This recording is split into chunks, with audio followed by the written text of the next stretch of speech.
మహారాష్ట్ర పర్యటనలో బిజీగా ఉన్నారు తెలంగాణ సీఎం కేసీఆర్. మహారాష్ట్ర సీఎం ఉద్ధవ్ ఠాక్రేతో 2 గంటల పాటు మంతనాలు జరిపిన కేసీఆర్ ప్రస్తుతం ఎన్సీపీ అధినేత శరద్ పవార్తో సమావేశమయ్యారు. వీరిద్దరి మధ్య దేశ రాజకీయాలపై చర్చ జరుగుతున్నట్లుగా తెలుస్తోంది. దేశంలో మార్పు రావాల్సిన అవసరం ఉందన్నారు తెలంగాణ సీఎం కేసీఆర్. మహారాష్ట్ర సీఎం ఉద్ధవ్ ఠాక్రేతో దాదాపు 2 గంటల పాటు సమావేశమైన కేసీఆర్ పలు కీలక అంశాలపై చర్చించారు. దేశ రాజకీయాలను గురించి చర్చించేందుకు మహారాష్ట్రకు వచ్చా. దేశంలో రాజకీయ మార్పులు, రాజకీయ పరిణామాలు, భవిష్యత్ కార్యాచరణపై చర్చించినట్లు చెప్పారు. దేశాభివృద్ధి, వికాసం, పాలసీల గురించి ఠాక్రేతో చర్చించినట్లు చెప్పారు కేసీఆర్. ఈ మీటింగ్తో ఇవాళ తొలి అడుగు పడిందన్న కేసీఆర్ నేతలంతా కలిసి హైదరాబాదులో మళ్లీ కలుస్తామని చెప్పారు. దేశాన్ని బలోపేతం చేయాలని కోరుకున్నామని, అందుకు కలిసొచ్చే వారిని కలుపుకుని పోతామన్నారు కేసీఆర్. దేశానికి ప్రత్యామ్నాయ రాజకీయ వేదిక అవసరమని కేసీఆర్ అభిప్రాయపడ్డారు. రాష్ట్రాల హక్కులు కాలరాసేలా కేంద్రం వ్యవహరిస్తోందని ఆరోపిస్తున్న సీఎం కేసీఆర్ ఢిల్లీతో ఢీ అంటే ఢీ అంటున్నారు. ప్రధాని నరేంద్ర మోదీ కేంద్రంపై కొన్ని రోజులుగా నిప్పులు చెరుగుతున్న కేసీఆర్ బీజేపీని తరిమి కొడితేనే దేశాభివృద్ధి సాధ్యమని చెబుతున్నారు. ఇందుకోసం కలిసి వచ్చే పార్టీలు, నేతలు, ముఖ్యమంత్రులను కలుపుకుని పోవాలని నిర్ణయించారు. ఈ ప్లానింగ్లో భాగంగానే యాక్షన్లో దిగారు కేసీఆర్. ఈ మహా సంకల్పాన్ని మహారాష్ట్ర టూర్తో మొదలుపెట్టారు. బీజేపీ ముక్త్ భారత్ నినాదం ఇచ్చిన కేసీఆర్ మహారాష్ట్ర సీఎం ఉద్ధవ్ ఠాక్రేతో సమావేశమయ్యారు. దేశంలో ప్రస్తుతం నెలకొన్న రాజకీయ పరిస్థితులు, ఎన్డీఏ సర్కారును ఎదుర్కొనేందుకు అనుసరించాల్సిన వ్యూహాలపై ఇద్దరూ చర్చించారు.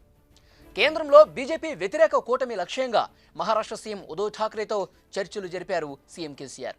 ప్రస్తుత రాజకీయాలు, కేంద్రంలో మోడీ సర్కారు అనుసరిస్తున్న విధానాలు, భవిష్యత్ కార్యాచరణపై చర్చించారు.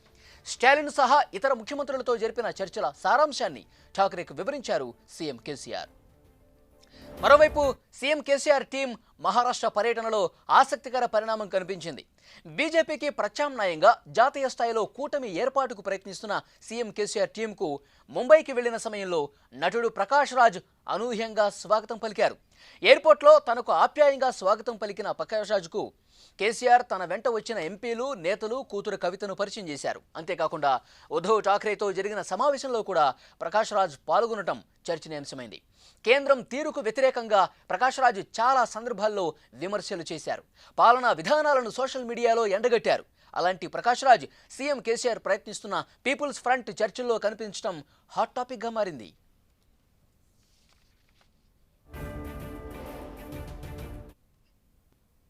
उन्होंने कई मुद्दों पर, कई विषयों पर काफी लंबा चर्चा की है. काफी बातों पर हमारी सहमति हुई है कि आगे देश के उन्नति के लिए, देश में अच्छी सुधार लाने के लिए, देश के विकास में गति बढ़ाने के लिए, देश के कुछ स्ट्रक्चरल चेंजेस करने में, पॉलिसीज को बदलने में कई चर्चाएं हुई. ऑलमोस्ट ऑल विषयों पर, सभी विषयों पर हम एकजुट हो गए, सहमत भी हो गए. आगे चल के मिलकर काम करने के लिए हमने तय किया है, क्योंकि देश में भी काफी अन्य लोग हैं, हमारे भाई बंधु हैं, जो हम ख्याल लोग हैं, हम जैसे सोचते हैं. उन लोगों से भी मेरा बातचीत हो रहा था, उद्धव जी का भी बातचीत हो रहा था.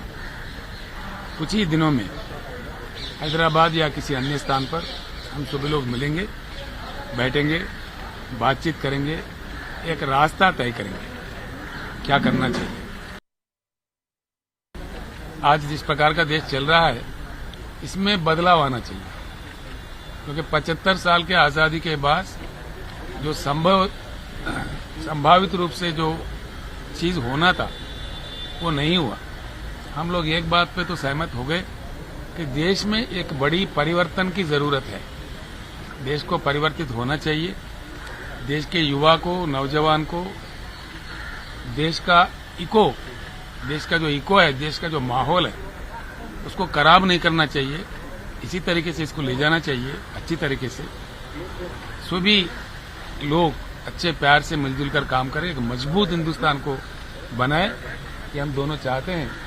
और हमारे अन्य लोगों से भी बात करके, बाकी लोग हमारे जो दूसरे रीजनल पार्टी के भी लोग हैं, नेशनल पार्टी के भी लोग हैं, कई लोग हैं, सबसे हम लोग बातचीत करेंगे. मैं समझता हूं महाराष्ट्र से जो भी मोर्चा निकलता है वो बहुत कामयाब होता है. शिवाजी महाराज का और बाला साहब ठाकरे का मराठा योद्धाओं से जिस देश को जो प्रेरणा मिली है उसी प्रेरणा के साथ हम लोग चलना चाहते हैं, क्योंकि जुल्म के साथ हम लड़ना चाहते हैं। శరద్ పవార్ సీఎం కేసీఆర్ కలిసి మీడియా సమావేశంలో మాట్లాడుతున్నారు. లైవ్ లో చూద్దాం.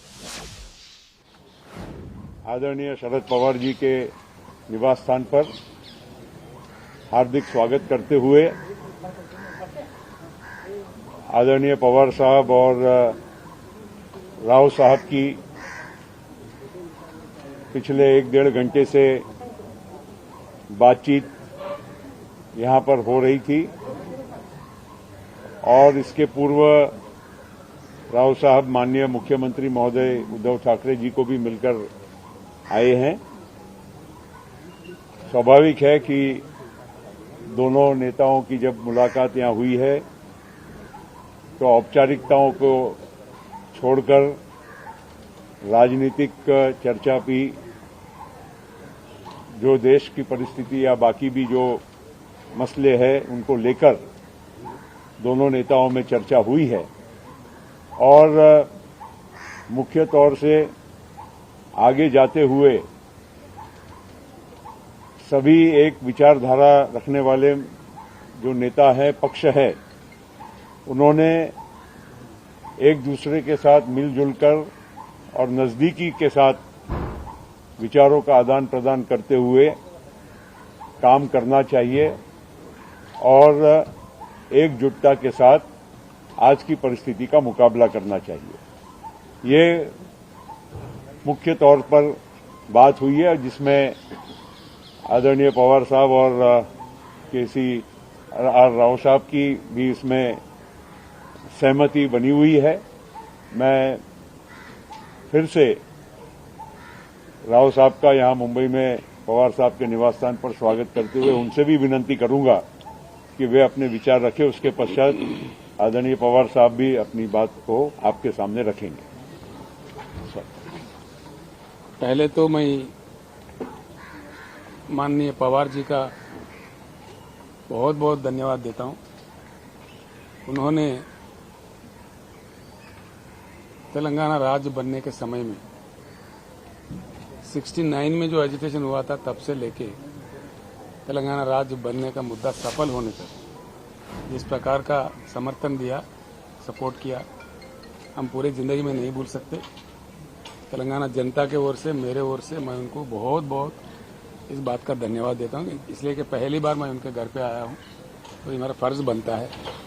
वो हमारे बुजुर्ग है, हमारे सीनियर नेता है। हम आज उनसे सलाह मशवरा भी करने आए हैं कि देश ठीक से नहीं चल पा रहा है, जिस ढंग से हमको विकास करना चाह रहे उस ढंग से विकास नहीं हो पा रहा है। कुछ चेंजेस 75 साल के आजादी के बाद संभावित रूप का विकास देश में नहीं हुआ है, तो इसके वजह भी, इसके कारण भी हमें ढूंढना चाहिए। कुछ नए संकल्प के साथ, नया आशा के साथ, कोई नया एजेंडा लेकर के सारा देश को साथ लेकर चलने का वक्त आ चुका है। इसलिए पवार जी के साथ जो भी मेरे विचार का मैंने रखा है, बहुत ही अनुभवी नेता है हमारे देश का। काफी पहले उनका रिकॉर्ड भी है कि हिंदुस्तान का सबसे पहले यंग चीफ मिनिस्टर थे। उस समय से लेकर आज तक सेवा में लगे हुए हैं। तो उन्होंने मुझे आशीर्वाद दिया है और बता दिए कि बिल्कुल काम करने का जरूरत है इस देश में। इस बात पे हमारी सहमति हो गई है। जल्द से जल्द हम देश के अन्य लोगों से भी, जो अन्य पक्ष है, जैसे प्रफुल्ल भाई ने कह रहे थे, सभी से हम बात करेंगे और सभी मिलकर के इकट्ठा बैठेंगे। हो सकता है हम बारामत में भी मिले, पवार जी के पास ही सभी आके मिले, ऐसा भी एक प्रपोजल है। तो सभी लोगों से बात करके एक बैठक होगी जल्द से जल्द हमारा। कई लोगों का जो भी हमारे साथ वेवलेंथ जोड़ना चाहते हैं, हमारे साथ कांधे से कांधे मिलकर चलना चाहते हैं, उन सारे लोगों को जोड़ के काम को शुरू करेंगे। इतना आज तय हुआ है जो कि हमको सभी लोगों से बातचीत करके एक रास्ता अच्छा निकालने का समय तो लगता ही है। उसके बाद ही विस्तार रूप में हम देश के जनता के सामने एक एजेंडा पेश करेंगे। हमारा टाइम टेबल, हमारा कार्याचरण जो भी होगा वो सारे देश के सामने रखेंगे। धन्यवाद। हम हमेशा कोई भी जो राजनीतिक पार्टी के लोग इकट्ठा मिलते हैं तो हमारा डिस्कशन हमेशा पॉलिटिकल लाइन पर होता है।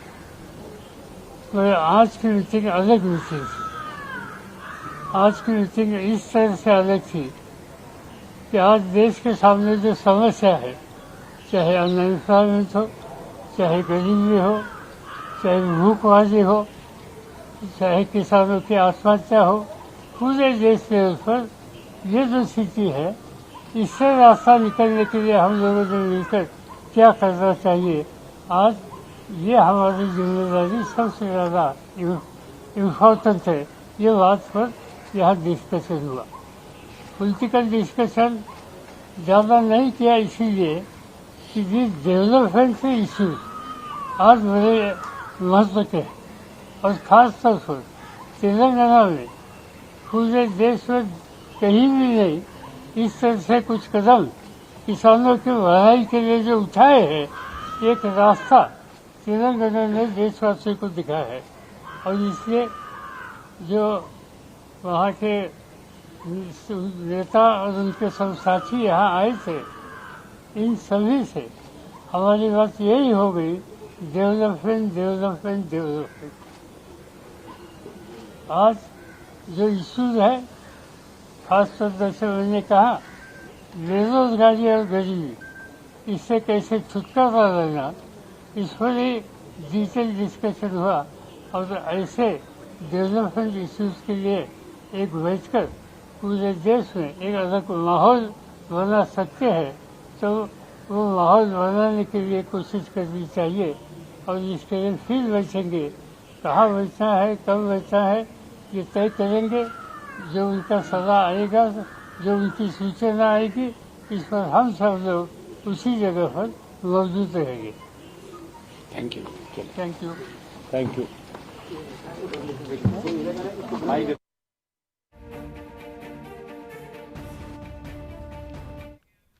ప్రస్తుతం ఇవాళ జరిగినటువంటి చర్చలు మంచి వాతావరణంలో జరిగాయని ఇరువురు నేతలు చెప్పారు. దేశంలో మార్పు కోసం కలిసి పనిచేయాలని నిర్ణయం కూడా తీసుకున్నట్టుగా ఇరువురు నేతలు చెప్పడం